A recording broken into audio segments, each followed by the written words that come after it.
Fala pessoal, tô aqui com o Jacinto. Tudo bem, Thiago? Do Funds Explorer. O Jacinto, para quem não sabe, faz uma newsletter diária muito boa, recomendo. Se inscreve aqui abaixo, a gente botou um link. E no vídeo de hoje a gente vai falar sobre um tema muito importante, né? As agências bancárias que representam, que são muito expressivas dentro de alguns fundos imobiliários, né? Já foi talvez o segmento mais expressivo aí dos fundos imobiliários, né? Alguns anos atrás foi sim, Thiago. Inclusive teve um IPO, né, que foi bastante emblemático, que é do Banco do Brasil Progressivo 2. Foi BBPO 11, né? Foi muito emblemático para a indústria, né, que aumentou o número de investidores de uma forma bastante drástica num curto intervalo de tempo. Em um dia dobrou o número, praticamente dobrou o número de investidores em fundos imobiliários no dia que foi vendido esse BBPO 11. Foram a própria força de vendas do Banco do Brasil, né? Os gerentes venderam muito essas cotas para pessoas. Aí até foi um bom negócio, né? De ponta a ponta, não foi um negócio ruim. Mas a gente tem algumas dúvidas quanto ao futuro das agências bancárias, né, Jacinto? A gente estava até conversando aqui antes.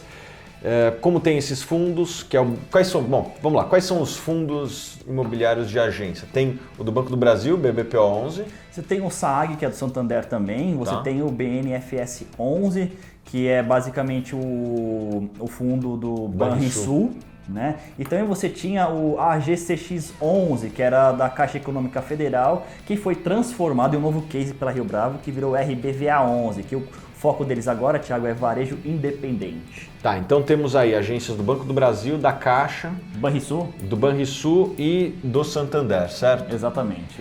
Jacinto, muitas notícias de bancos fechando agência. Né? A gente está até falando hoje agora, o Bradesco anunciou programa de demissão voluntária. O segundo PDV do banco. E outros bancos, Itaú fechando agência, vários outros bancos fechando agência, as pessoas estão indo menos em agência, certo? Exato, estão indo menos, correto, Thiago. E se tem menos demanda para ir em agência, porque o consumidor está cada vez mais fazendo as transações, fazendo investimento, fazendo consultas, precisando menos de dinheiro também, né? Então a necessidade de saque se torna menos expressiva.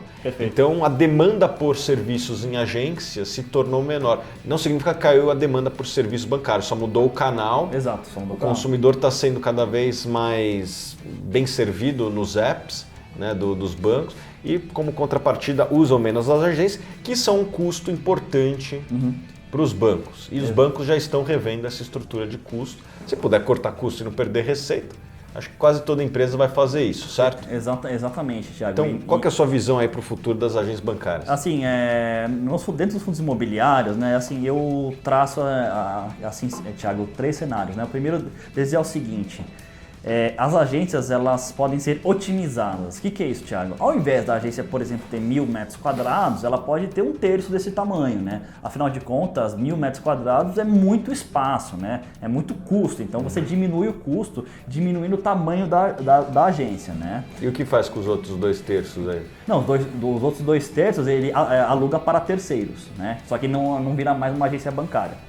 Vira um imóvel para uma outra finalidade. Eu nunca vi uma agência bancária dividindo o espaço com outra. Isso já existe, eu fazia isso na empresa que eu trabalhava. Então é o seguinte: o segundo é simplesmente a agência fechar.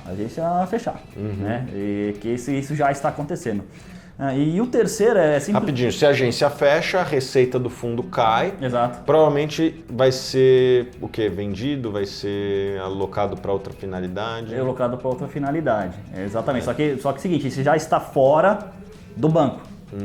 O banco é simplesmente um locador. Sim. Exatamente. E aquelas pessoas que trabalham nas agências não trabalham mais. Né? E boa parte dessas agências dentro dos fundos não são em localidades premium, vamos dizer assim. Não. Que dá para você derrubar a agência e fazer um prédio e às vezes vale mais do que, exatamente. do que valia antes. Exatamente, né? E o outro cenário é a venda, né? Só que é o seguinte, a que preço? Vai valer a mesma coisa? Provavelmente não. E você vai ter uma perda aí. E, né, isso pode, vamos dizer assim, machucar o resultado do fundo. Né? Então, assim, basicamente essas 3 possibilidades não são muito animadoras para os FIIs de agências bancárias. Logicamente, Thiago, Em primeiro lugar, as agências bancárias fora dos fundos, elas serão, assim, elas têm um impacto em primeiro lugar, porque obviamente é mais fácil você fazer, assim, fechar uma agência ou remodelar a agência, uma vez que ela está fora do fundo. Dentro do fundo é um pouco mais difícil, mas não é impossível, né? Então, vem esse impacto primeiro nas agências fora do fundo e depois as agências que estão dentro do fundo. Em especial, no vencimento dos contratos desses fundos. Em especial, por exemplo, o BBPO11, que os contratos vencem entre 2022 e 2023, basicamente 2022, né? Porque depois vai ficar a cargo do locatário, que é o próprio banco. Renovo ou não renovo? Não renovo? Vou para outro lugar? Ou simplesmente eu encerro o fundo? Né? Eu liquido o fundo vendendo os imóveis. Né? Esse realmente é o cenário. E um cenário que, como o Thiago bem disse, que as pessoas estão indo menos às agências bancárias. Então isso sim, daqui a 3 anos, pode ser uma realidade. E os contratos, na média, vão aí até quando? 2021, 2022? Né? Exatamente, 2021, 2022 ou 2023, no caso. Eu acredito que até lá, ou até pelo menos um ano antes, não vai ser uma questão que muitos investidores vão levar em consideração. Mas, chegando perto do fim do contrato, tem uma interrogação muito grande.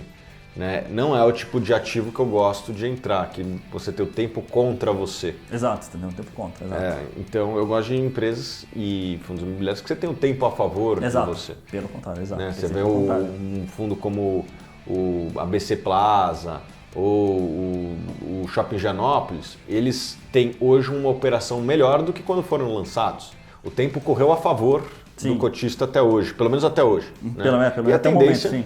A tendência, principalmente se a economia melhorar, o consumo voltar, é até ter uma retomada, alguns contratos de aluguel sendo revisados para cima. Então, nesses casos, eu acho que tem um tempo a favor. Sim. Né? E agências bancárias, eu acho que tem o tempo contra, não é o meu perfil. Apesar de que eu reconheço que até 2022 talvez o mercado não vá precificar esse risco da maneira adequada. Então é uma bomba relógio que talvez demore um pouco para estourar. Sim. Mas na hora que estourar pode ser que tenhamos algumas quedas expressivas de yield e consequentemente da cotação. Você concorda? Concordo. Pode discordar também se eu Não, sem problemas, mas faz sentido, porque isso vai... Isso no best case, ou seja, no melhor cenário, você vai diminuir a renta, o aluguel, né? Então o aluguel vai diminuir os dividendos para os cotistas. É isso aí. Então, pessoal, agências bancárias, esse é um pouco do overview. Se você investe em fundos que possuem agências bancárias, faça aí uma análise, veja também os imóveis, porque às vezes o imóvel tem até um certo valor ali. Né? Tem algumas agências do Banco do Brasil que estão em zonas nobres aqui de São Paulo, né? Sim, perfeito. Exatamente. E que talvez dê para até fazer um prédio e ter algo até positivo se tiver que desfazer o contrato. Né? Exatamente. Na verdade, não refazer o contrato.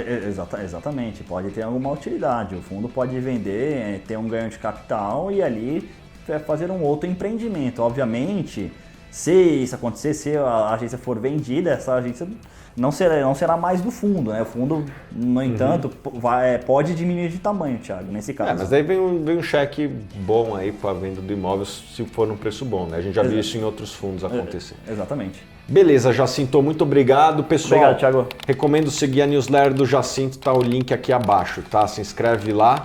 E é sempre um prazer contar com você. Obrigado, Thiago. E também um prazer contar aí com o seu prazer. E também é um prazer contar com a sua audiência aqui. Nos vemos nos próximos vídeos. Um abraço.